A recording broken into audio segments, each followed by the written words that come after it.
যম, মেতর, মুচি, কামার, কুমার, ডোম সমস্ত জাতির দশবিধ সংস্কারের মধ্যে এই উপনয়ন একটা সংস্কার। যদি ব্রাহ্মণ বলে ব্রাহ্মণ ছাড়া পৈতে নেওয়া যাবে না, ওইটা আমার কাছে ধরে নিয়ে আসবেন, আলকাতরা মাখাই দেবো। সমস্ত জাতির জন্য দশবিধ সংস্কার, সমস্ত জাতির জন্য। পৈতে নিলেই ব্রাহ্মণ নয়, আর মালা তিলক পড়লেই বৈষ্ণব নয়। গুণের কথা বলেছেন, 9টা গুণ, সম, দম, দয়া, শৌচ প্রভৃতি। খেন্তি নাকি মানে ক্ষমা, ধৈর্যতা, সবাইকে সমান চোখে দেখা, এটা ব্রাহ্মণের গুণ। আর বৈষ্ণবের সততা। কিন্তু আমাদের মধ্যে কি সততা আছে? দেখুন, 4টে কলেজের ছেলে একটা রুমে থাকতে পারে। যারা শুধু ভদ্রজন আছেন একেবারে ভালো করে কথাটাকে একটু হৃদয়ঙ্গম করবেন। 10টা কলেজের ছাত্র এক হোস্টেলে থাকে, এক রুমে থাকতে পারে। আপনার বাড়িতে যারা গরু পোষেন, 4টে আড়িয়ে গরু, তা এক ঘরে থাকে, গোয়ালে থাকে। কিন্তু এই 4টে বৈষ্ণব এক জায়গায় রাখতে পারবেন না।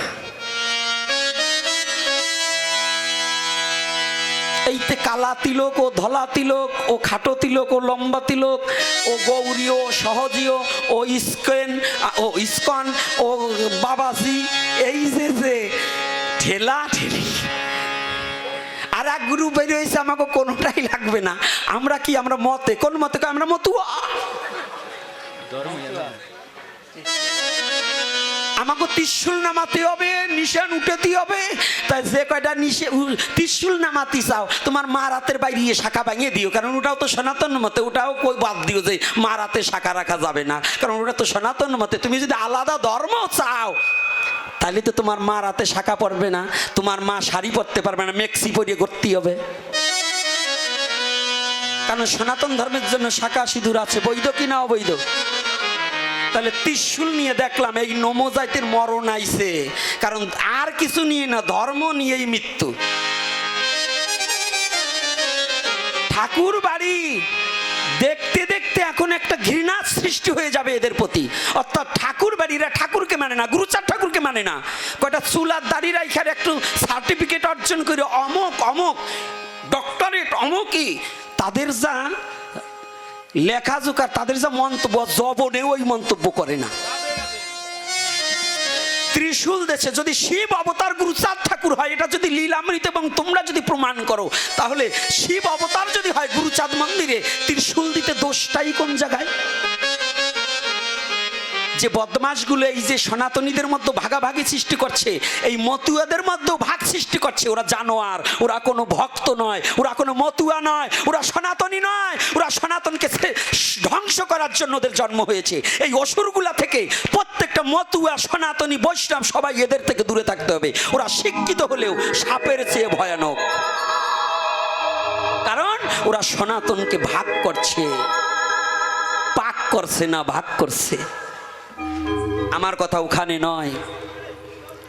ওরাকান্দি যদি ত্রিশূল না থাকে, ওখানে বাসুদেব মূর্তি রয়, রাস হয়, দোল হয়, জন্মাষ্টমী হয়।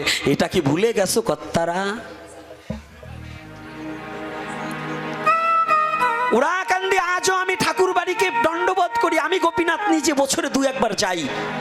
ওরাকান্দি যাওয়া কোনো অপরাধ নয়, কারণ ওখানে আজও বৈষ্ণব তত্ত্ব লুকিয়ে আছে। ওরাকান্দিতে বৈষ্ণব তত্ত্ব লুকিয়ে আছে, যেখানে রাস দোল সমস্ত কিছু হয়। ঠাকুর নিজে কৃপা করে ওখানে আসতেও পারে ভগবান, এতে কোনো সন্দেহ নাই। ভগবান বলছে ইয়াদা ইয়াদা হি ধর্মস্য গ্লানি, তাহলে ঠাকুর ওরাকান্দিকে আসতে পারে না? পারে। কিন্তু আমার ওখানে কথা নয়। এই যে একটা চক্র বেরিয়েছে ধর্ম বিনাশ করার জন্য, এই শয়তানগুলো থেকে সাবধান থাকতে হবে। সবাই আমার এই ভিডিওটাকে বেশি বেশি করে শেয়ার করে দেবে। যারা সনাতনীদের মধ্যে এত ভাগাভাগ সৃষ্টি এবং বিভেদ সৃষ্টি করতে চাচ্ছে, এগুলো জানোয়ার, এগুলো একটাও কিন্তু কোনো ভক্ত নয়। কষ্ট পাচ্ছেন নাকি আমার কথা? আপনি বলুন। বৈষ্ণবদের আবার জাতাজাতি, ও বৈষ্ণবরা এখন একটাই পাইছে কি জানেন? আজ থেকে 20-25 বছর আগেও এরকম হিংসা ছিল না।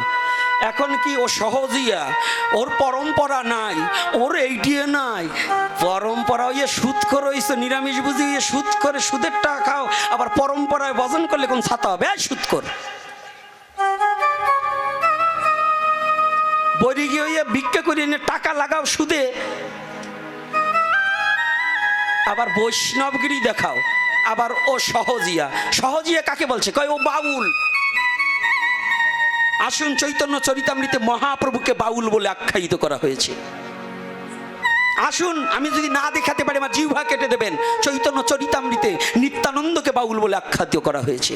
চৈতন্য চরিতামৃতে হরিদাসকে বাউল বলে আখ্যায়িত করা হয়েছে। নিতাই বাউল, গৌর বাউল, বাউল হরিদাস, তিন বাউল মিলে হলেন নদিয়ায় প্রকাশ।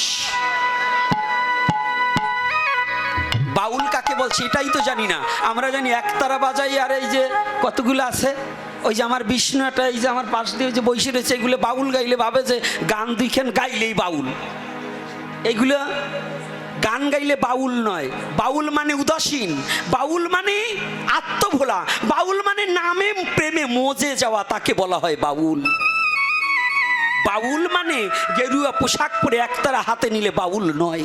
বাউল মানে কি? কাম কামনা রহিত হয়ে যে ঈশ্বর প্রেমে নিজেকে বিকিয়ে দিতে পেরেছে, তিনি হচ্ছে বাউল। যার বাহ্যিক জ্ঞান থাকে না, তিনি হচ্ছে বাউল।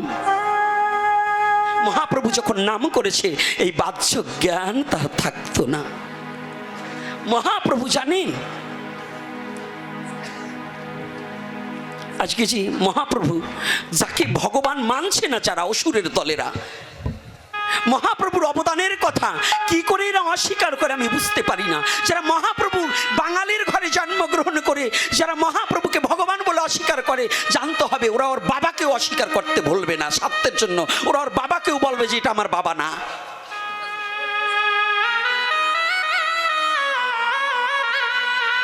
জানেন, প্রতিটা রন্দে রন্দে আজকে এই হরিনাম উড়াকান্দি হরিবোল, এই হরিবোল উড়াকান্দির নয়, এই হরিবোল গৌর হরি নিজেই নদীয়ার পথে পথে হরিবোল বলে নেচে বেরিয়েছে।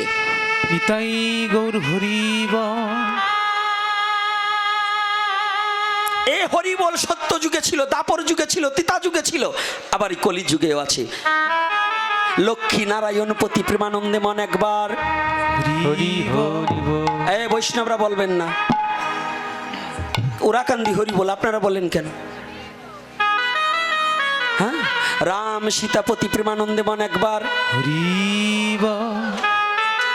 রাধা কৃষ্ণপতি প্রেমানন্দে মন একবার হরি হরি। নিতাই গৌর সীতানাথ পতি প্রেমানন্দে মন একবার হরি বল। এই হরি বলেন কেন? ওটা তো মতুয়ারা বলবে, আপনারা বলেন কেন? কায়দা আছে না বাবা? গোপীনাথ মিথ্যা কথা বলার জন্য গোপীনাথের জন্ম হয়নি। এজন্য বলছি, এই হিংসা নিন্দা ছেড়ে দিয়ে, পৈশাচ বৃত্তি ছেড়ে দিয়ে একটু শুদ্ধ সরল মানুষ হওয়ার চেষ্টা করো। এই সাজের গোসাই, আমার মতো সাজের গোসাই না হয়ে আপনারা বৈষ্ণব পথ অনুসরণ করুন, মহাপ্রভুর আদর্শটাকে মেনে চলুন। আমি আপনাদের চরণের দাস হব।